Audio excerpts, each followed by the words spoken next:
Hello guys, welcome to my channel SS Archana creation. అందరూ ఎలా ఉన్నారండి? బాగున్నారా? నేనైతే చాలా చాలా బాగున్నాను. ఇంకా పిల్లల్ని అయితే స్కూల్కి రెడీ చేయాలని పొద్దునే అయితే లేచాను. కొంచెం కోల్డ్గా ఉంది, అయినా ఎలాగోలా ఓపిక చేసుకుని అయితే లేచాను. ఇంకా లేచేసరికి ఇంకా అప్పుడే మా ఊడిని ఎలాగోలా అలా సెట్ చేసి వచ్చేసాను బయటికి. ఇంకా బ్రష్ కూడా చేయలేదు. ఇంకా పొయ్యి మీద అయితే ఇడ్లీ అని వేసారు. ముందు చాయ్ పడాలి మనకి, అది పడితేనే మనం యాక్టివ్గా అయిపోతాం ముందు. అందుకనే ఫస్ట్ ఇడ్లీ వేసి పిల్లలు లేవగానే తింటారు కదా అని చెప్పి చట్నీ పట్టాను. ఇంక ఇడ్లీ వేసి టీ అయితే పెట్టేశాను. అంట్లుంటే నైట్వి కడిగి కూడా పెట్టేశాను. ఇంక ఇప్పుడైతే బ్రష్ చేయాలి. అసలు బయటికి రాగానే అప్పుడే వస్తుంది సూర్యుడు. చూడటానికి అసలు ఎంత బాగుందో, అసలు చాలా అంటే చాలా బాగుంది. అప్పుడే ఎండాకాలం కూడా వచ్చేసిందా అనిపిస్తుంది. మార్నింగ్ పూట అంత ఎండ లేదు, కానీ ఆఫ్టర్నూన్కి చంపేస్తుంది అసలు ఎండ. బయటికి వెళ్ళే వాళ్ళు పాపం ఎలా చేస్తున్నారో ఏంటో. ఇంకా నేను బ్రష్ చేస్తేలోపు ఏంటబ్బా సౌండ్ వస్తుందని వచ్చేసేసరికి వీళ్ళు చూడండి మంచం వేయించి దిక్కుండా ఇలాగ దుప్పటి కప్పుకొని ఆడుకుంటూ ఉన్నారు. వీళ్ళని రెడీ చేపియాలంటే తల ప్రాణంతో వస్తుంది అసలుకి, మామూలు విషయం కాదు. మా హస్బెండ్ చూడండి ఎంత హాయిగా నిద్రపోతున్నాడు.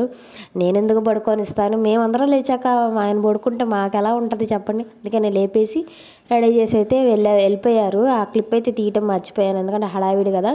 ఇంకా ఏంటబ్బా శారీ కట్టారని అనుకోబాకండి. ఇవాళ నుంచి ఒకటి పెట్టుకున్నానండి, కనీసం ఒక ఫ్రైడే వీక్లీ వన్స్ అయినా ఫ్రైడే శారీ కట్టుకుందామని అనుకుంటున్నాను. మరి అంతవరకు నిజమైద్దో ఏంటో, మన వల్ల కాదులే అనుకుంటున్నాను. చూద్దాము, చేసి చూపిస్తాను మీరు అన్నదానికైనా. ఇంకా అలా రెడీ అయ్యాక కాసేపు అయితే కిందకి వెళ్ళి అలా ఉన్నాను. ఏవో అండి, ఒక్కదాన్నే. ఇదివరకు పిల్లలు ఉంటే అబ్బా టైం ఎలా గడిచేది ఏంటి అనేది అర్థం కావట్లేదు. ఇప్పుడు చాలా స్లోగా గడుస్తుంది. ఏదో ఉన్నాను, పని అయింది, తిన్నాను, పడుకున్నాను అన్నట్టే ఉంది.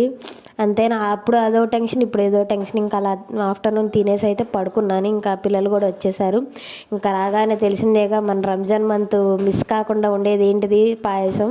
దీన్ని ఏమంటారో నాకు తెలీదు, నేనైతే పాయసం అంటాను. దానిలో బూందీ వేసుకొని కూడా తింటారు, కానీ నేను నార్మల్గా తాగుతాను. అదైతే వచ్చేసింది, మా హస్బెండ్ తీసుకొచ్చాడు. ఇవాళ తొందరగా అయిపోయిందంట పని. ఇంకా పిల్లలు కూడా ఆడుకుంటా ఉన్నారు. మా అమ్మ వాళ్ళ ఇంటికి వెళ్తాడంట. మా వాడు చూడండి ఎలా చెప్తున్నాడు వచ్చి రాని మాటలతో.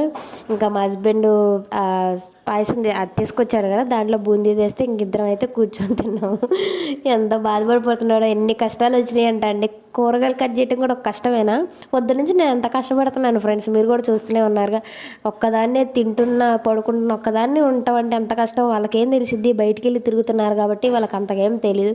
ఇంట్లో ఒకరోజు ఒంటరిగా ఉండమని చెప్పండి, ఎంత కష్టమో ఆ కష్టం వాళ్ళకేం తెలుసు. ఇక్కడ చూడండి మా వాడు ఏదేదో మాట్లాడుతూ ఉన్నాడు. ఎప్పుడు చూసినా కెమెరాకి అడ్డొచ్చి ఏదో ఒకటి చెప్తూనే ఉంటాడు. వాడి భాష మీకు ఏమన్నా అర్థమైద్దాం? ఈసారి ఒకసారి పెడతాను, అర్థమైతే కొంచెం చెప్పండి. ఇంకా తనైతే కట్ చేస్తుంటే ఇంకా వీళ్ళు ఉంటాయి కదా వేస్ట్, అదంతా తీసి దాంట్లో ఏరుతున్నాడు, ఏదో పని చెప్తాను. ఇంకా నైట్ అయితే